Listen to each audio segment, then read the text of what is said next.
Good morning, Bristol. Today we bring you a very important news broadcast about the Bristol riots of 1832. They were devastating riots which had a huge impact on many different people.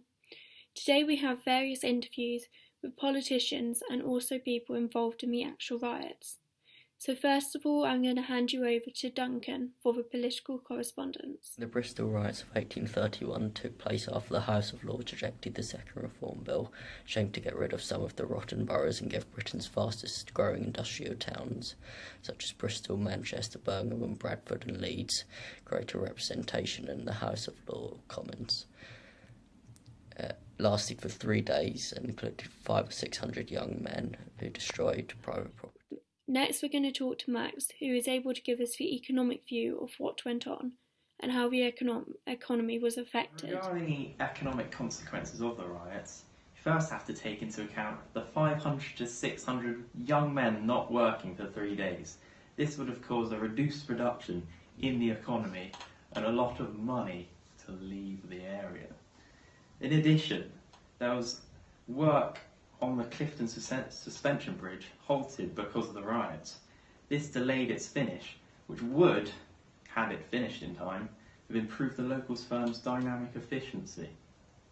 Furthermore, the riots acted as a disincentive for businesses to locate in the Queen Square area, thus discouraging entrepreneurship, which we really need in a society. Finally, it was believed that 4 were killed and 86 wounded. This would have placed a burden on the families to continue to survive with a permanent or temporary loss to their household income. Why, thank you, Max. That was very interesting. Now we've got a rioter, Chris, who actually took part in the riots. So it should be pretty interesting to hear what he has to say about that. I'm rioting because the Reform Bill got stopped in the Tories' House of Lords. The point of the Reform Bill was to get rid of the rotten boroughs where there were too few residents to justify there being an MP, to give greater representation to cities like Bristol. This Reform Bill passed the House of Commons but got stopped in the House of Lords, so we rioted. We burnt down houses, mobbed, looted and let prisoners out of the local jail.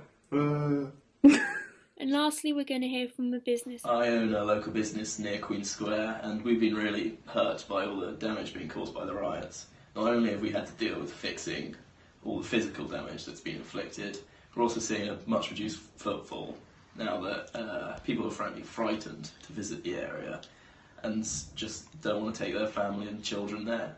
So many businesses are frankly having to shut down and I don't see why we have to pay this price. So there we have it, our news special about the Bristol riots.